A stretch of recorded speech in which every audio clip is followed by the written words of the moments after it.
Saham tanah air kini kembali ke fundamentalnya, turun sejalan dengan kondisi ekonomi Indonesia yang sedang tidak baik-baik saja.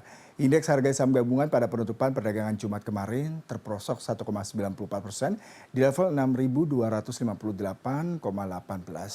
Usai kenaikan semu pada 2 hari perdagangan sebelumnya. Untuk mengelaborasi ini sudah bersama saya melalui sambungan virtual praktisi pasar modal Hans Kueh. Selamat pagi Pak Hans. Ya, selamat pagi Pak. Pak, pada penutupan perdagangan Jumat kemarin IHSG terjatuh 1,94%. Kalau kita melihat perdagangan sehari sebelumnya IHSG sempat mengalami kenaikan, dan apakah kenaikan tersebut dikatakan dengan kenaikan palsu dikarenakan bukan jalan dengan fundamental pasar keuangan Pak, tidak sejalan Pak maksud saya. Ya, memang kalau kita lihat tadi pagi juga ya, saat ini indeks minus 2,6 gitu ya. Tadi pagi sempat minus 4,5% ya, jadi udah 5.967 tadi level terendah indeks gitu. Nampaknya memang kalau kita lihat pertama pelaku pasar khawatir dengan ancaman tarif resiprokal yang akan diterapkan Donald Trump berlaku 2 April, di mana kemungkinan ini bisa diperlakukan oleh Donald Trump biarpun dia memberikan komentar bahwa dia bisa saja memperingan gitu ya. Jadi pasar mengharapkan adanya negosiasi antara terutama Tiongkok dengan Amerika dan negara-negara mitra dagang. Jadi ini menjadi perhatian utama di global sehingga market global juga dalam tekanan ya setelah kemungkinan penerapan di tanggal 2 April. Kemudian kalau dari dalam negeri kita masih melihat bahwa tekanan datang dari beberapa emiten konglomerasi besar ya, yang PANI gitu ya, kemudian Brand, Aman, ini mayoritas pagi-pagi itu minusnya lebih dari 10% ya. Ini rata-rata memberikan kontribusi tekanan pada indeks. Memang harus kita akui emiten ini sebenarnya fundamentalnya bagus tapi valuasinya relatif mahal. Jadi ketika risiko meningkat mereka tertekan turun ke bawah. Nah, dari dalam negeri sebenarnya kita menghadapi minggu yang pekan depan itu liburnya panjang gitu. Ya. Nah, dalam beberapa tahun terakhir ini kalau kita lihat ya 5 tahun terakhir ini gitu ya, setiap kali habis Lebaran itu market mayoritas melemah gitu ya. 2021 turun 1,76, 2022 turun 4,42, baru 2023 naik 1,29 dan 2024 juga minus 1,68 ya. Jadi kelihatan pelaku pasar sedikit berhati-hati, pasti akan mengosongkan posisi karena selama sepekan ke depan, apalagi ada 2 April gitu ya, kemungkinan pasar global bisa tertekan turun sehingga kemungkinan saham-saham kita bisa terkoreksi.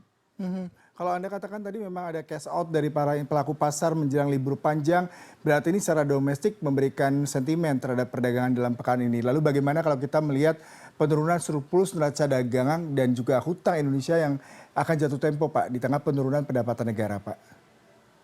Ya, memang ini juga menjadi perhatian investor asing ya. Dari pekan lalu kita lihat asing selalu sangat memperhatikan sekali, terutama defisit anggaran ya, potensi hutang baru, dan memang kita punya tekanan karena hutang jatuh tempo itu 800-an triliun, belum lagi bunganya yang cukup tinggi juga ya, yang harus dibayar oleh APBN kita. Nah, dengan turunnya neraca uh, dengan turunnya pendapatan negara APBN di awal tahun itu tentu agak mengkhawatirkan. Tetapi sebenarnya harusnya pelaku pasar lebih tenang karena sebenarnya kalau kita cermati dengan seksama, penurunan penerimaan negara itu lebih dikontribusi karena sistem Cortex yang nggak terlalu optimal ya. Jadi kita mengharapkan secara fundamental harusnya ekonomi Indonesia masih cukup bagus, tetapi kita memang terterpa sentimen negatif global dan krisis kepercayaan ya yang terjadi di investor asing terutama ke pasar saham Indonesia ya, sehingga kalau kita lihat dalam tahun ini dan sebulan ini outflow investor asing cukup besar di pasar kita. Kalau kita bicara mengenai kemampuan daya beli masyarakat ataupun konsumsi domestik merupakan salah satu hal yang menjadi perbincangan akhir ini Pak. Kalau kita lihat deflasi ini dampaknya sebesar 0,1%, bahkan ini terendah sejak Januari 2000 yang mencapai 1,1%. Imbasnya pasti terjadi terhadap bagaimana kondisi keuangan masyarakat dan mereka tingkat konsumsi, indeks harga konsumen juga biasanya akan terkoreksi. Bagaimana Anda melihat hal ini Pak? Ya, memang harus kita akui dari tahun lalu memang ada deflasi dan ini sebagian memang dikontribusi oleh kemampuan daya beli masyarakat yang menurun gitu. Tetapi dalam 2 bulan pertama, salah satu penyumbang deflasi besar kita adalah administrasi price ya, karena ada subsidi PLN listrik tadi ya yang dilakukan pemerintah sehingga ada deflasi. Tetapi memang harus kita akui memang ada pelemahan daya beli masyarakat di kelas menengah ke bawah gitu. Dan ini udah tercermin dari pertumbuhan ekonomi kita di akhir tahun yang 5,03%, di mana pertumbuhan konsumsi cuma 4,9% ya. Ini mengindikasikan memang ada masalah pada kemampuan daya beli masyarakat. Dan ini juga tercermin pada koreksi yang terjadi di pasar saham karena Morgan Stanley itu mengatakan bahwa Indonesia akan mengalami perlambatan pertumbuhan ekonomi yang ditandai dengan investasi per GDP kita yang lemah, ya menunjukkan bahwa ekonomi Indonesia tidak benar-benar pulih dari pas periode seperti sebelum COVID-19. Nah, ini yang menyebabkan mereka mendowngrade Indonesia dan kita lihat sampai saat ini asing masih keluar dari pasar kita karena rebalancing mereka kami perkirakan sampai akhir Maret ini. Kalau kita bicara mengenai bagaimana katalis positif yang bisa kembali meningkatkan trust investor dan juga perdagangan dalam tenggat waktu libur panjang jelang Idul Fitri ini, apakah ada kebijakan pemerintah yang dianggap sebagai obat lah ya, sebagai solusi yang cukup solutif yang memberikan kepercayaan pelaku pasar terhadap pasar modal, Pak? Ya, pertama memang kalau kita lihat isu bahwa Ibu Sri Mulyani mundur sudah dibantah, ini cukup penting karena Ibu Sri Mulyani selama ini mampu mengelola anggaran dengan baik gitu ya, jadi ini cukup positif bagi pasar. Yang kedua, OJK mengizinkan buyback saham tanpa RUPS ya. Ketika satu perusahaan melakukan buyback, dia memberikan signal positif pada pasar bahwa fundamental mereka bagus, valuasi mereka murah gitu. Kemudian kita juga hari ini pasar menantikan pengumuman terkait dengan struktur dan antara gitu ya, ini cukup penting karena struktur ini menjadi perhatian pelaku pasar ya. Jadi kita harapkan tenaga profesional yang diangkat bisa memulihkan kepercayaan. Kemudian yang berikutnya adalah RUPS beberapa bank BUMN ya. Ini juga cukup penting ya bahwa pelaku pasar menantikan kira-kira bagaimana perkembangan RUPS tadi karena ada kemungkinan pergantian direksi juga dan pengumuman dividen ya dan kinerja mereka seperti apa gitu ya ke depan. Nah, jadi ini beberapa faktor yang diperhatikan pelaku pasar ya dan diharapkan bahwa memang saya pikir pasti minggu ini orang akan relatif lebih sepi ya dan marketnya akan sedikit tergantung sekali dengan global gitu. Tetapi diharapkan pasca Lebaran market kita punya potensi untuk rebound ke atas lagi. Ya, kalau saya sedikit membacakan BI mencatat aliran modal asing itu sebesar 4,25 triliun Pak atau capital outflow dan ini kemungkinan memang terjadi aksi profit taking dan mereka menunda untuk melakukan transaksi hingga libur panjang. Lalu sebenarnya bagaimana kondisi yang tepat dilakukan oleh para pelaku pasar, Pak?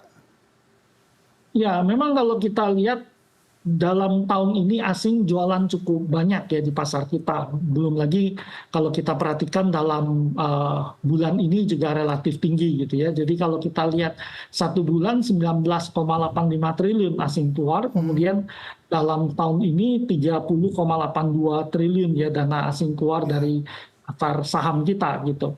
Dan kalau kita lihat memang ini tekanan nggak cuma di Indonesia ya, kalau kita lihat di Asia Tenggara yang selama ini dianggap menguntungkan ketika terjadi perang dagang sama-sama mengalami tekanan gitu.